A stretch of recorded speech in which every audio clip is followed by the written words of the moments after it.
For 9 years, I helped build my husband's dream. I moved across the country for his career. I celebrated his success. And I supported him unconditionally. His reward standing silently by while his boss publicly humiliated me at their annual corporate gala. They thought I was just a wife. They forgot I was a financial analyst who knew how to uncover every dirty secret. If you believe that respect should never be taken for granted, make sure you subscribe and hit that notification bell. It started with a simple question. The kind of casual, end-of-day query a husband asks his wife. I was looking over a quarterly report for one of my clients, a mid-sized logistics firm, tracing the faint but unmistakable patterns of inventory mismanagement. The numbers on the screen were telling me a story, and I was completely absorbed. "Hey, honey," Mark said, walking into my home office. He loosened his tie, the fabric whispering as it slid through the knot. He smelled of the city rain on asphalt and expensive cologne. "How was your day of, well, doing your thing?" My fingers froze over the keyboard. Doing your thing. It wasn't the first time he'd used a phrase like that. It was a vague, dismissive wave of the hand that covered my entire career. A career that had, just 2 years prior, identified $12 million in fraudulent accounting and saved a pension fund from collapsing. A career he used to brag about to anyone who would listen. Now, it was just my thing. I forced a smile, turning in my chair. "It was productive," I said, keeping my voice even. "I think I found a significant vulnerability for the client in their supply chain." Mark nodded, his eyes already glazing over, scanning the room for something more interesting. "That's great. Steph, really?" He didn't ask what the vulnerability was. He never did anymore. 9 years ago, that simple statement would have launched a 2-hour conversation. I remember the exact moment we met. Tucked away in the quietest corner of the Northwestern University library. The air smelled of old paper and binding glue. He was a struggling engineering student, and I was buried in corporate finance textbooks. The only sound was the frantic, nervous tapping of his pen against the oak table. Finally, I couldn't take it anymore. I looked up and said, "If you're trying to send a message in Morse code, it's not working." He froze, a blush creeping up his neck. We talked until the librarian had to kick us out. We connected over instant ramen and shared dreams. 2 broke kids who were going to take on the world. On our 3rd date, sitting on a park bench and sharing a $5 pizza, we made a pact. "We'll be partners," he'd said, his eyes so earnest and clear. "Always. No yelosi. Just support. Your wins are my wins."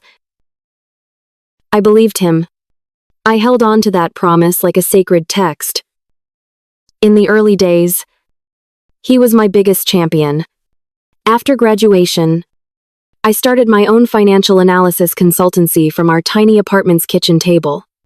My specialty was forensic accounting, the corporate version of being a detective. I hunted for the secrets buried in balance sheets. One of my first big successes was for a small family-owned manufacturer. I spent a week analyzing their books and found their CFO had been slowly bleeding the company dry for years. When I presented my findings, the owners cried with relief.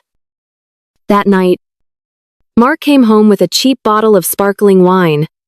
He popped the cork, and it shot across our tiny living room, leaving a dent in the drywall. We didn't care. He raised his plastic cup. "To Stefania," he toasted, his voice full of genuine pride. "My wife. The corporate giant slayer." That was the man I married. The man who saw me. Who saw my strength and my intellect not as a threat, but as something to celebrate. He was the one who encouraged me to go after the big fish, to trust my instincts. And I did the same for him, staying up all night, helping him prep for interviews as he climbed the ladder in the tech world. His wins were my wins. Then came the offer from OmniCorp, a senior position in Seattle. It was the opportunity of a lifetime for him. For us, it meant leaving Chicago, leaving the entire network of clients I had spent 5 years building from scratch. I didn't hesitate for a second. We were a team. I packed up my office. The framed articles praising my work, the thank you notes from clients I'd saved. As I taped up the last box, I felt a pang of sadness. But I looked at Mark's face, alive with excitement, and I knew it was the right decision. Seattle was different, bigger, shinier, and colder in more ways than just the weather. Mark thrived at OmniCorp. He was brilliant, and they recognized it. But his success came with a new voice in our marriage. A voice that wasn't mine. Her name was Victoria Vance. At first, she was just a name he'd drop at dinner. Victoria says the market is shifting towards AI integration. Victoria's strategy for the next quarter is genius. She was his boss, the executive vice president of his division. And in his eyes, she was a visionary. He spoke of her with a kind of reverence that was once reserved for tech pioneers like Steve Jobs. Her name became a constant, invisible guest at our dinner table. The first crack in our foundation appeared about 6 months after the move. I was reading a market analysis on one of OmniCorp's main competitors, noting they'd made a clever acquisition that would give them a serious edge. I mentioned it to Mark that evening as we were cleaning up the kitchen. "That's an interesting move by Kenner Tech," I said, handing him a plate to dry. "It gives them access to a whole new demographic. OmniCorp should be worried." He barely glanced at me. "Honey, that's not really how it works at this scale. It's small-time thinking. Victoria says we need to think bigger. About disrupting the entire ecosystem, not just reacting to competitors." The plate in my hand felt suddenly heavy. It was the first time he had ever completely invalidated my professional opinion. He didn't offer a counter-argument or data. He just offered a quote from Victoria. I didn't say anything. I just took the plate back from him and put it away. A few weeks later, the intrusion became more direct.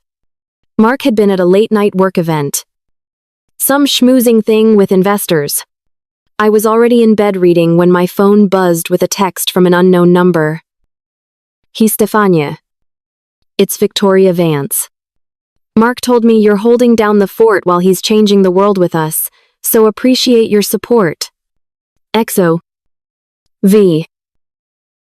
I stared at the message. The false familiarity. The casual way she positioned my life as a quaint, supportive role while they did the real work.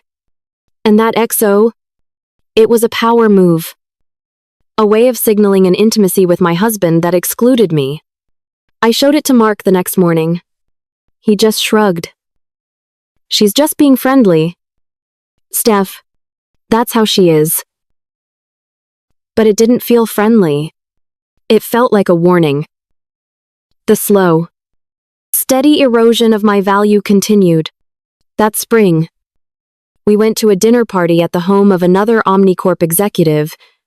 The conversation inevitably turned to work.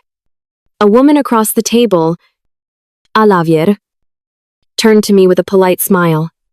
"And what do you do?" "Stephanie." Before I could even open my mouth to explain my work, Mark jumped in with a cheerful laugh. "Oh, Steph tinkers with some consulting stuff from home. It keeps her busy." The air left my lungs. Tinkers. The word hung in the air. Cheap and condescending. He made me sound like a bored housewife with a hobby, not a professional with a track record of saving companies millions of dollars. The lawyer's smile tightened with pity. I felt the heat rise in my cheeks. A burning wave of humiliation. I spent the rest of the dinner pushing food around my plate, my voice trapped in my throat. Later that night, I couldn't sleep. I walked into my office, the quiet sanctuary that was starting to feel more like a cage. My eyes landed on a framed article from a Chicago business journal. The headline read, "The Guardian Analyst How Stephanie Miller Saved the Teacher's Pension." I remembered the relief, the sheer gratitude on the faces of the union representatives when I delivered my final report. I had done that. That was my work. It wasn't tinkering. It wasn't a thing. It was real. And it mattered. And the man sleeping in the next room, the man who had once been my partner, was actively erasing it. My professional instincts never really turned off. Out of habit, I often glanced at OmniCorp's quarterly reports when they were released. One night, while reviewing their latest filing, I noticed something small but peculiar. Their days sales outstanding, a measure of how long it takes to collect payments, had crept up. It was a subtle thing, a potential indicator that they were recognizing revenue too aggressively. It was the kind of detail I lived for. The next morning, I mentioned it to Mark as he was getting ready for work. "Their DSO looks a little high," I said, trying to sound casual. "It could be nothing, but it's sometimes a red flag for channel stuffing." He laughed. A short, sharp sound of amusement. He adjusted his tie in the mirror, looking at his own reflection, not at me. "Stefania, you and your fraud theories," he said, shaking his head. "This is OmniCorp, a multi-billion-dollar company. Not some penny stock you poke holes in. Victoria has it all handled. She's meticulous." He said her name like it was the answer to everything. An impenetrable shield of competence that my silly little questions couldn't possibly pierce. He dismissed my expertise and reinforced his absolute faith in her, all in one breath. It was another crack in the foundation. Deeper this time. A few weeks later, Mark came home buzzing with an energy I hadn't seen in months. He was waving two thick, cream-colored envelopes in his hand, a huge grin on his face. "Steph, you won't believe it, the annual corporate gala is next week. It's the biggest event of the year. Black tie and everything. And look," he handed me an invitation. "It's a personal invite for you, too." I took it, the heavy cardstock cool against my fingers. I was suspicious. I'd been systematically excluded from his work life for the better part of a year. Why the sudden change? "It's huge," he continued, his voice overflowing with excitement. "Everyone will be there. And Victoria, she insisted you come. She said it was high time she really got to know you. This is our chance. Steph, our chance to show them we're a power couple." He was beaming, but something in his eyes didn't quite connect. A flicker of something. He wouldn't quite hold my gaze, but I was so desperate for a return to the way things were, so tired of the distance between us, that I chose to believe him. I chose to see it as an olive branch, a chance to repair what was broken. I didn't know I was walking straight into an ambush. That glimmer of hope, fragile as it was, became my project for the next week. I pushed aside the lingering sting of Mark's dismissiveness and focused on the gala. If this was a chance to reconnect, not just with him but with his world, then I would take it seriously. I spent an afternoon downtown and bought a dress I couldn't really afford, a deep emerald silk that fell in a clean, elegant line to the floor. It was the kind of dress that didn't need to shout to be noticed. It was professional, graceful, and unapologetically expensive. It was a statement. I was not a hobbyist. I was not someone who tinkered. On the day of the gala, I booked an appointment at a high-end salon. As the stylist worked on my hair, twisting it into a sophisticated chignon, I stared at my reflection in the mirror. I was trying to see myself the way Mark used to see me: sharp, capable, a partner.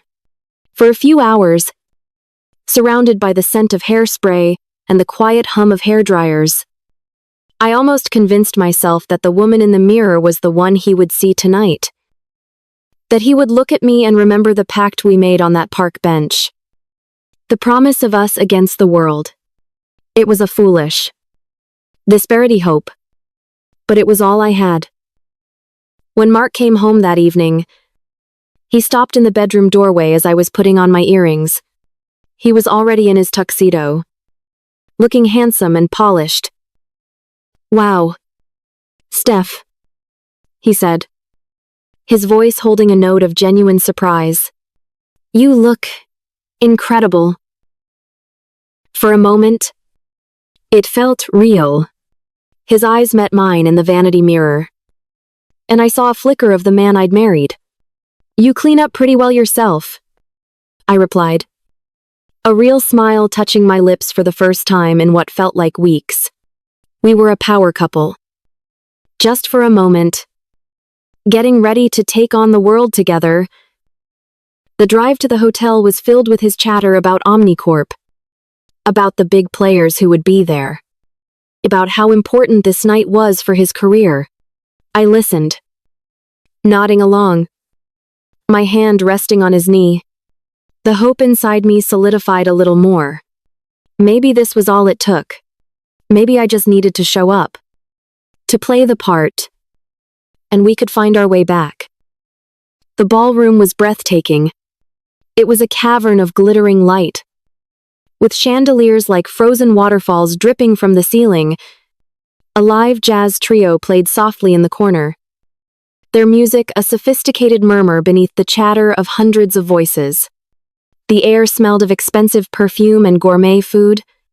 Men in sharp tuxedos and women in jewel-toned gowns mingled, their laughter echoing off the high, ornate ceilings. It was a world of power and influence, and as we stepped inside, Mark's hand tightened on the small of my back. We had barely taken 10 steps into the room when a voice cut through the noise, sharp and commanding. "Mark, there you are." Victoria Vance glided towards us. She was exactly as I'd imagined: tall, impeccably dressed in a severe black gown. Her blonde hair pulled back so tightly it looked painful. Her smile was a slash of bright red lipstick that didn't reach her cold, calculating eyes. She ignored me completely. Her entire focus locked on my husband. She placed a hand on his arm. A gesture that was both proprietary and dismissive of my presence. "I was just telling the board about your projections for the Helios project," she said, her voice a low purr. She then turned her head to me, her eyes flicking over my dress, my hair, my face. In a swift, judgmental scan, the smile didn't waver. "And you must be Stephanie. Mark's told me so much about you." The lie was as loud as a siren in the opulent room.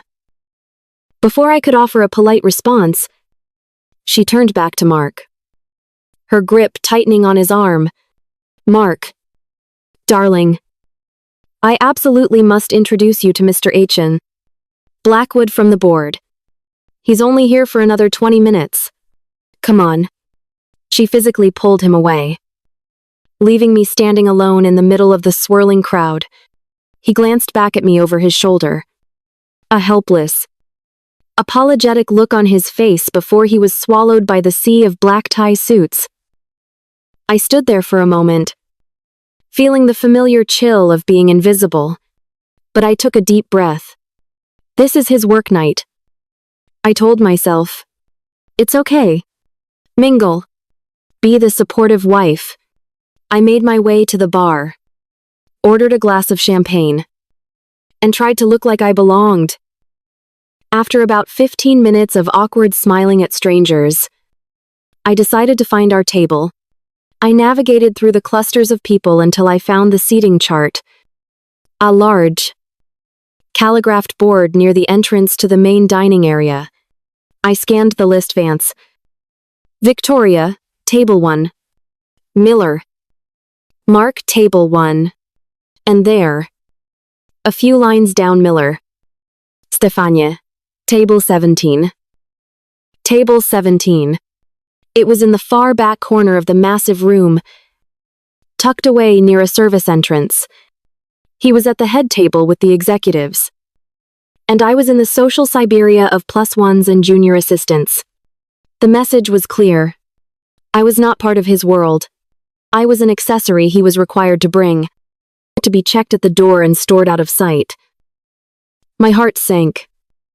The last embers of my hope extinguished. I picked up my glass of champagne and made the long, lonely walk to my designated corner. The table was mostly empty, save for a few other spouses who looked as lost as I felt. I found my seat. The one with the perfect view of the kitchen doors. And there, sitting squarely in the center of the pristine white plate, was my place card. It wasn't just my name. The calligraphy was elegant. The cardstock thick and expensive. But the words written beneath my name felt like a physical blow. They were simple, direct, and designed for maximum cruelty. Stephanie Miller, pathetic gold digger. For a few seconds, the world went silent. The jazz music, the laughter, the clinking of glasses, it all faded into a dull, roaring sound in my ears. I stared at the words, reading them over and over. Pathetic, gold, digger. It was a brand. A label. A verdict. It was everything Victoria thought of me. Everything she had likely convinced Mark I was. Printed out in graceful script for everyone at this table and any curious passerby to see. My head snapped up, and my eyes scanned the room until they found Table 1. Victoria was watching me. She had a small, triumphant smirk on her face as she leaned over and whispered something to the person next to her. Then, I heard it. A small ripple of laughter starting from her table. It was quiet at first. Then it grew as a few others turned to look in my direction. They were all in on the joke. Then I found Mark. He was sitting next to Victoria, his head down, staring intently at his water glass. His face was flushed a deep, mortified red. He knew. He had to have known. There was no way this could have happened without his knowledge. Without his consent. His silence wasn't just weakness anymore. It was complicity. It was a betrayal so profound it hollowed me out completely. In that moment, watching him refuse to meet my eyes as his colleagues laughed at my expense, 9 years of love and partnership turned to ash in my mouth. Something inside me broke. But it didn't collapse into tears or sorrow. It shattered and reformed into something hard and cold and sharp. The humiliation was a fire. And it burned away all the softness, all the hope, all the love I had felt for him. What was left was a pure, icy rage. I didn't scream. I didn't cry. I stood up. My movements calm and deliberate. I picked up the offensive little card. My fingers not even trembling. I turned and began to walk towards the exit. My back straight. My head held high. I could feel their eyes on me. The laughter dying in their throats, replaced by a confused curiosity. I walked past Mark's table, not even gracing him with a glance. He was nothing to me now. On my way to the grand double doors, I passed an older, distinguished-looking man with silver hair. I recognized him from the company's annual report, Jonathan Croft, the CEO of OmniCorp. He was in a conversation with another board member, but he looked up as I approached. His expression curious. I didn't break my stride. I simply leaned in close to him. My voice a low, steady whisper that was for his ears alone. "If I were you," I said, my tone as cold and clear as ice, "I'd check your stock price on Monday." I saw a flicker of confusion, then alarm, in his eyes. I didn't wait for a response.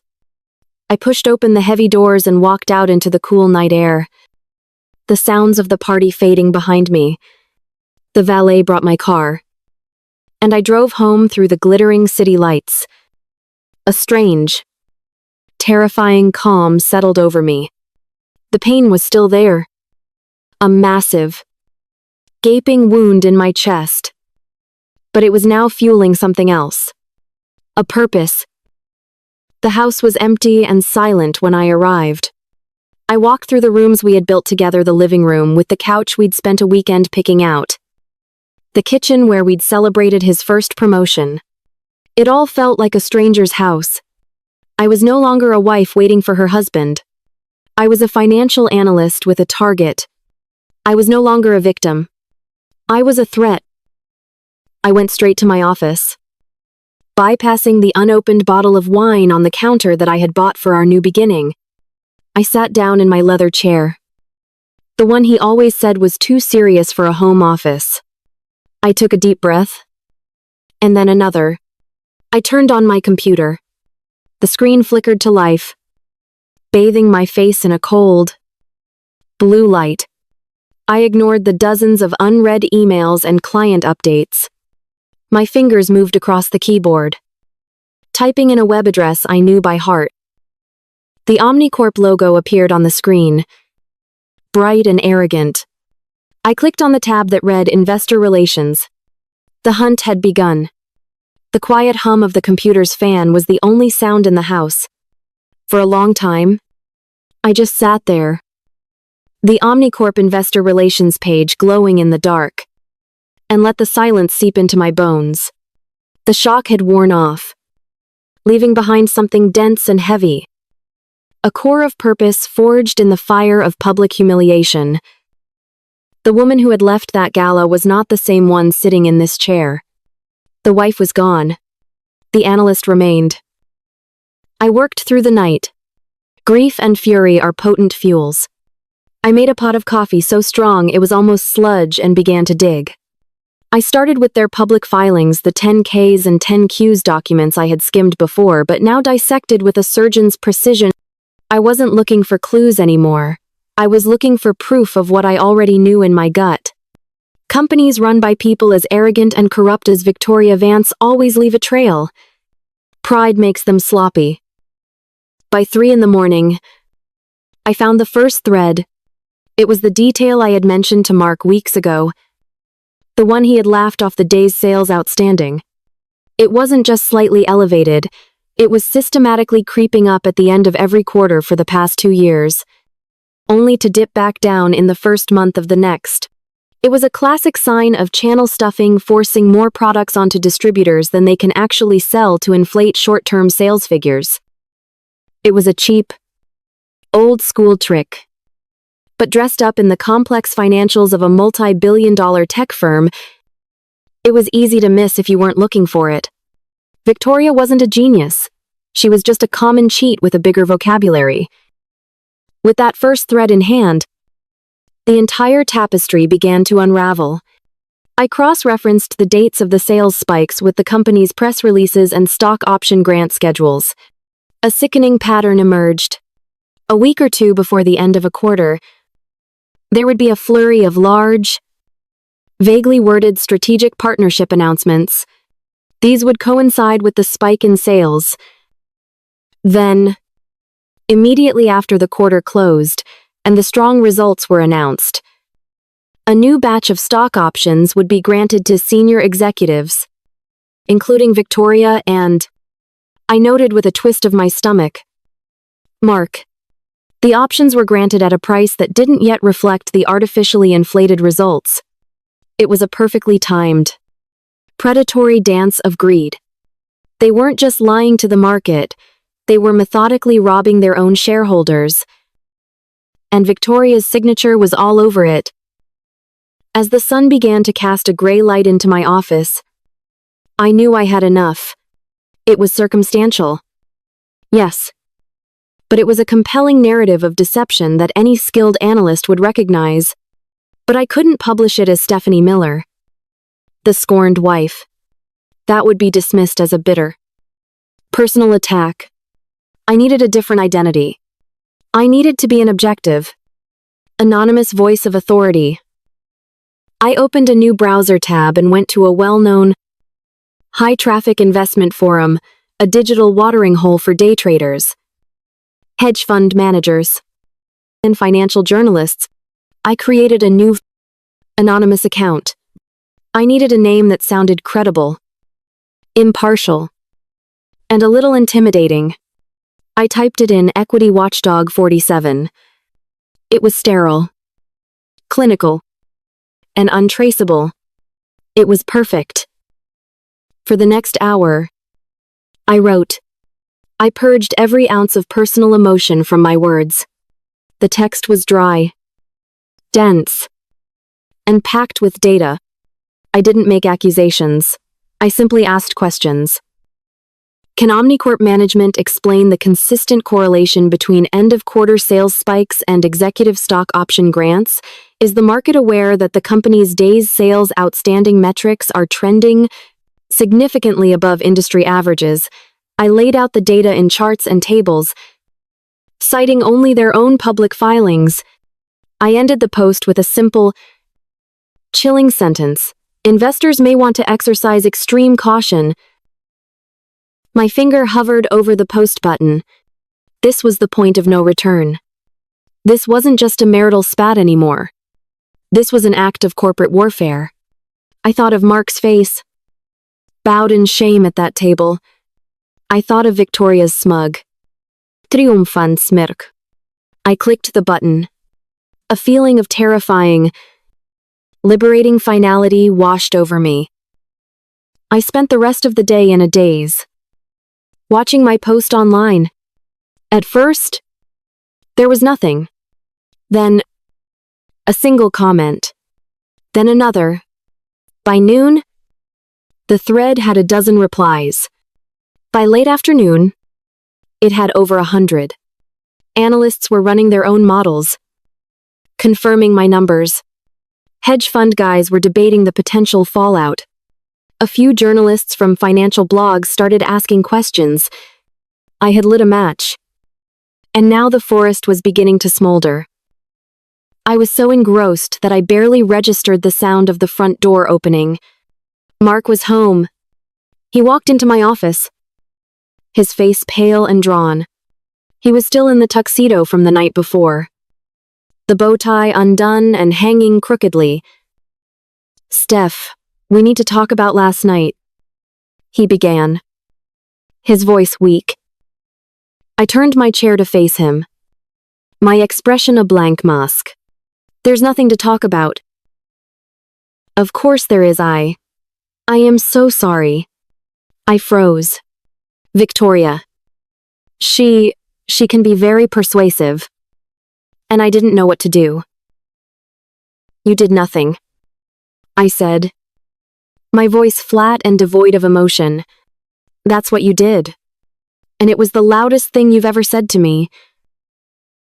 He flinched as if I'd slapped him. Please. Just let me make it right. I almost laughed. It's too late for that. Mark. I turned back to my computer screen. A clear dismissal. He stood in the doorway for a long moment.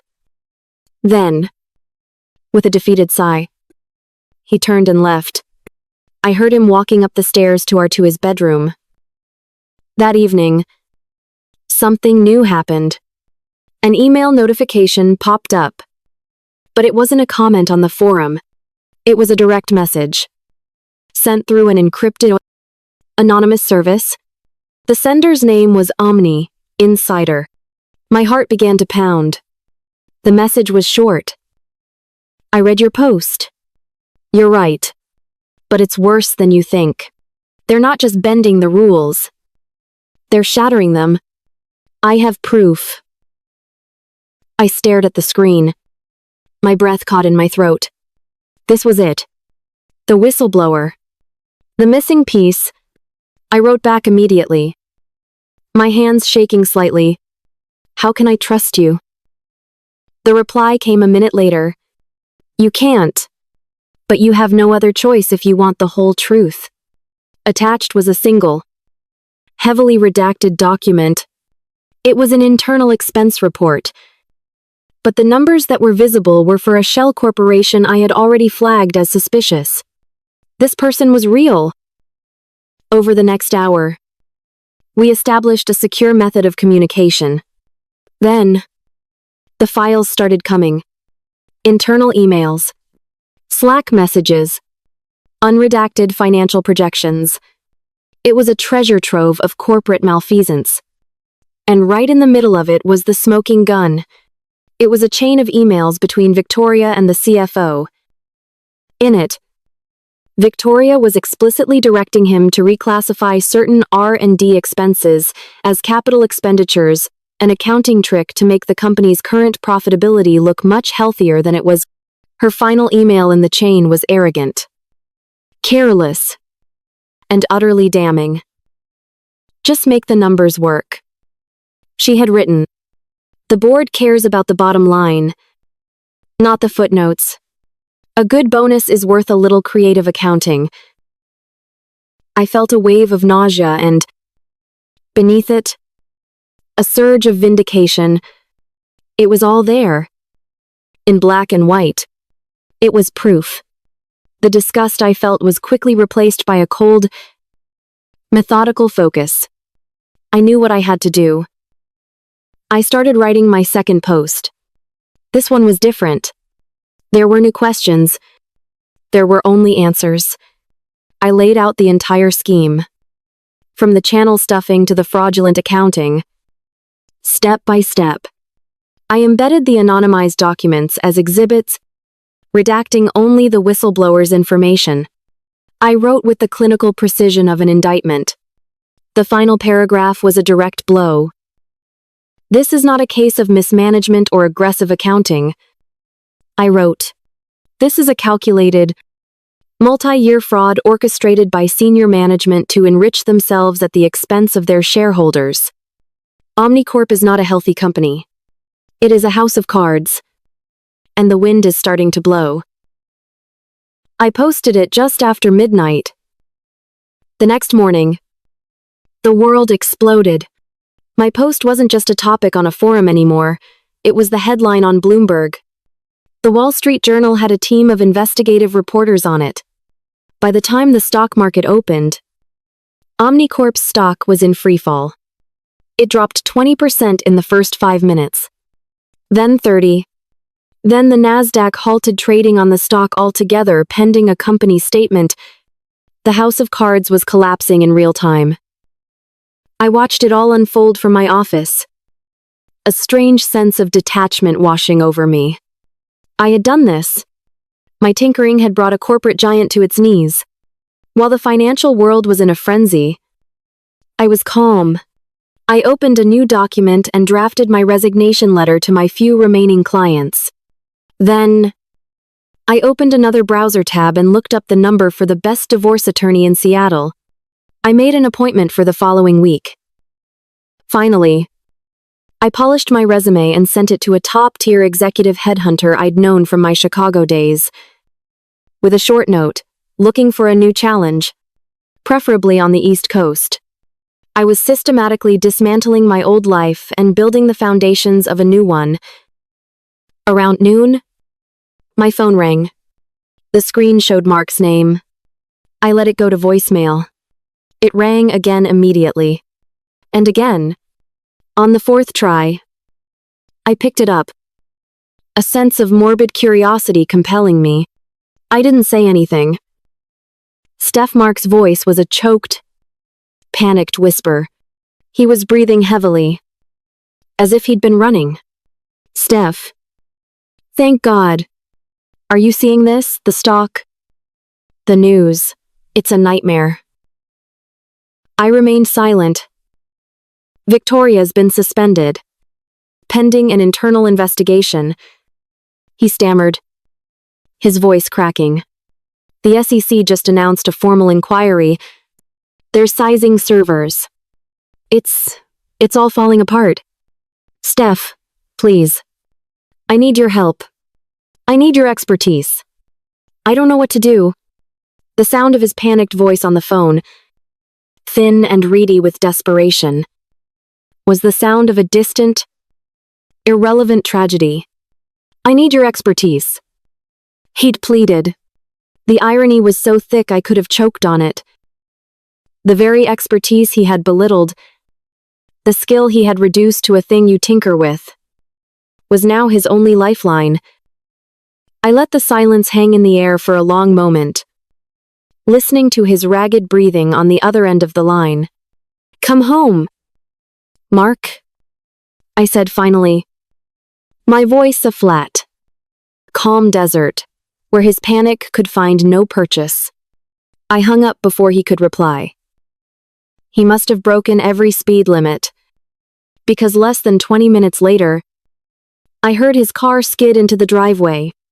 The front door burst open, and he stumbled in, his hair disheveled, his eyes wild. He looked like a man who had just watched his entire world burn down. Which, in a way, he had. He found me in the dining room. I wasn't in my office, surrounded by the tools of my trade. I was sitting at the head of the large oak table we had bought for future family holidays. A table that now felt like a boardroom in a hostile takeover.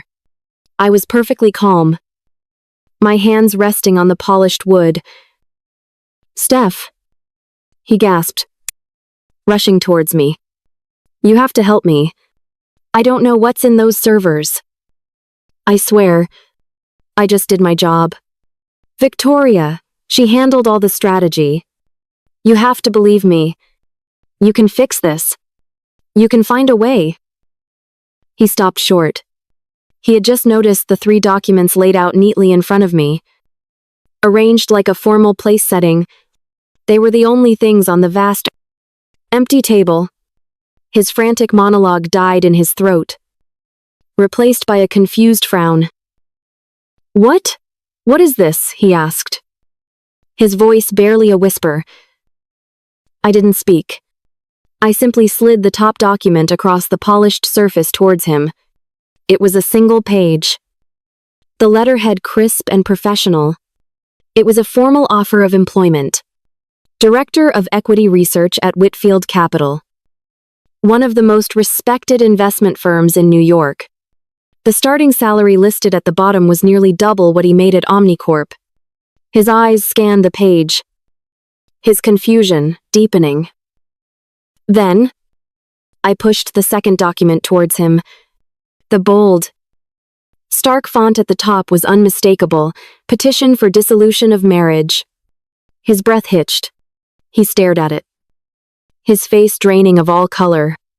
He looked from the legal papers back to me, his eyes wide with a dawning horror. No, he whispered. Steph. No. We can work through this. Last night was a mistake. A terrible mistake. But we can. It wasn't a mistake. Mark. I interrupted, my voice still unnervingly calm. It was a choice. And now I'm making mine. I slid the final document across the table. It was a printout of the second forum post from Equity Watchdog 47. The one with the damning evidence and the methodical takedown of OmniCorp's entire financial structure. He stared at it, his brows furrowed. He didn't understand its significance. Not yet. He just saw it as part of the disaster that had engulfed his life. Why, he finally asked, his voice breaking, tears welling in his eyes. He looked so small, so pathetic. A hollowed-out version of the man I had once loved.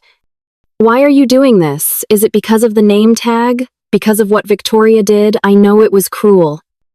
I know I should have said something.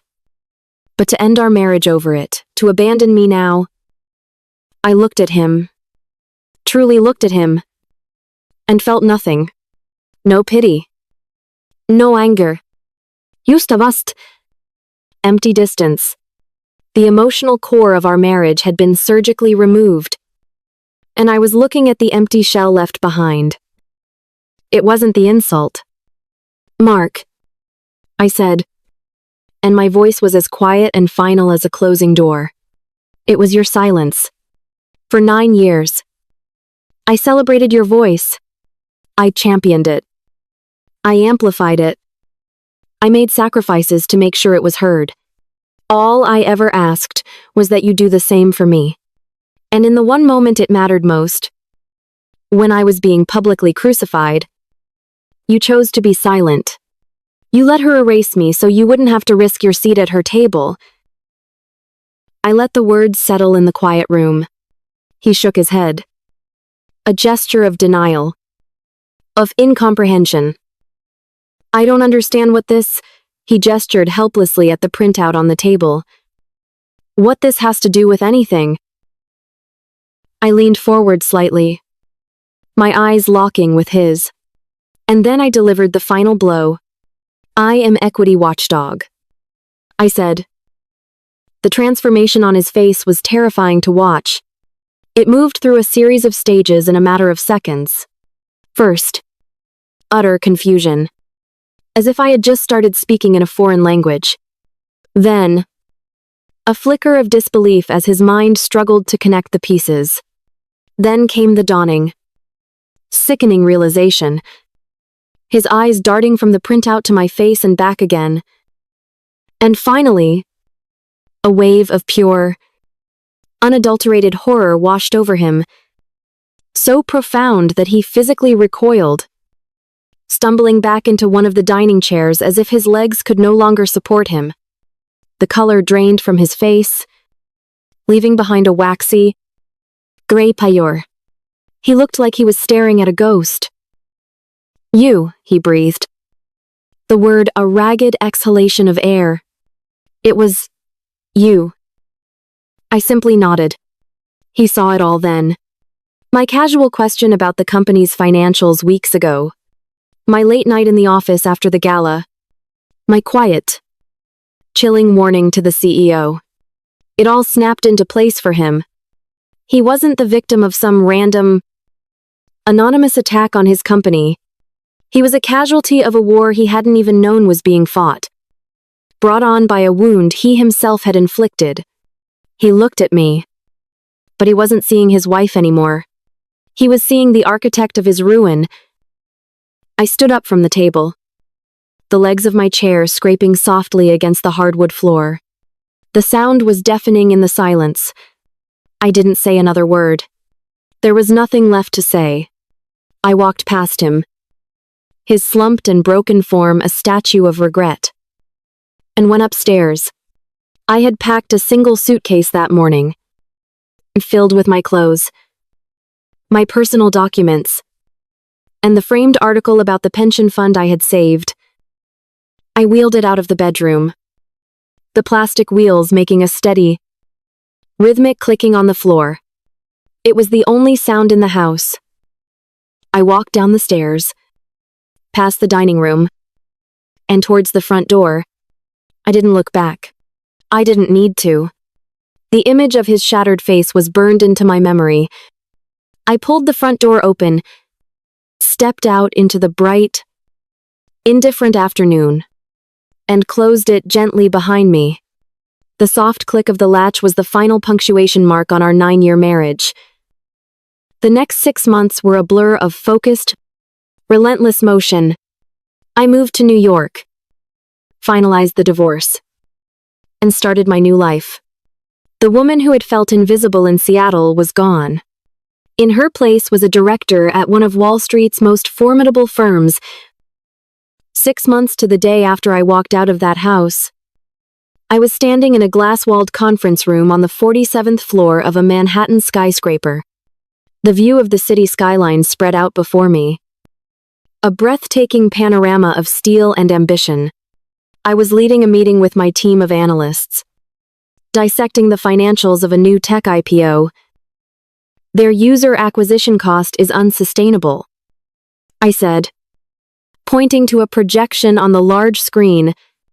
They're burning through cash to create the illusion of growth. It's a house of cards. I want a deep dive on their revenue recognition policies. Look for anything that smells like channel stuffing. The young analysts around the table nodded, furiously taking notes. They looked at me with respect, with a touch of awe. They saw me. They saw my expertise. There was no condescension in their eyes. No pity. In this room, my voice wasn't just heard, it was sought after. As the meeting wrapped up, my eyes drifted to the large television mounted on the wall, which was silently playing a financial news channel. A picture of Victoria Vance filled the screen. Not the powerful, smiling corporate portrait, but a grim-faced mugshot. The headline scrolling at the bottom of the screen read, "Former OmniCorp EVP Victoria Vance indicted on multiple counts of securities fraud, wire fraud, and conspiracy." Her career wasn't just over, it was a cautionary tale that would be taught in business schools for years to come. I felt a quiet, clinical satisfaction. It wasn't triumph. It was the simple, clean feeling of a balance sheet finally adding up correctly. Just then, my phone vibrated on the conference table. A text from an unknown number. I picked it up.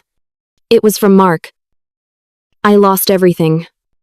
It read, "The job, the house, all of it. I know it's too late, but I need you to know I'm sorry. For everything."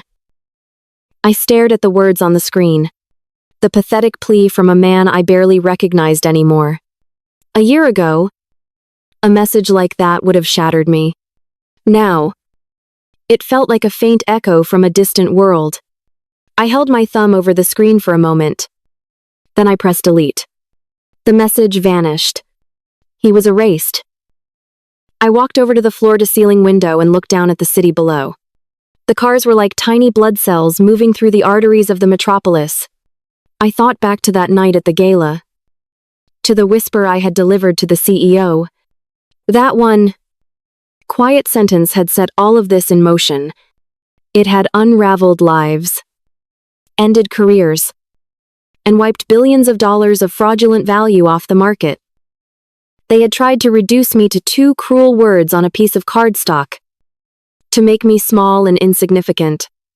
They had forgotten that in my world, the right words, backed by the right data, could topple empires. It was never about revenge for a name tag. It was about the consequence of being rendered silent. I hadn't destroyed their lives out of spite. I had simply exposed the truth. And the truth, it turned out, had a price. I had reclaimed my voice, my value, my name. And, standing here, high above the world that had once tried to cast me out, I knew, with absolute certainty, that I would never be silenced again.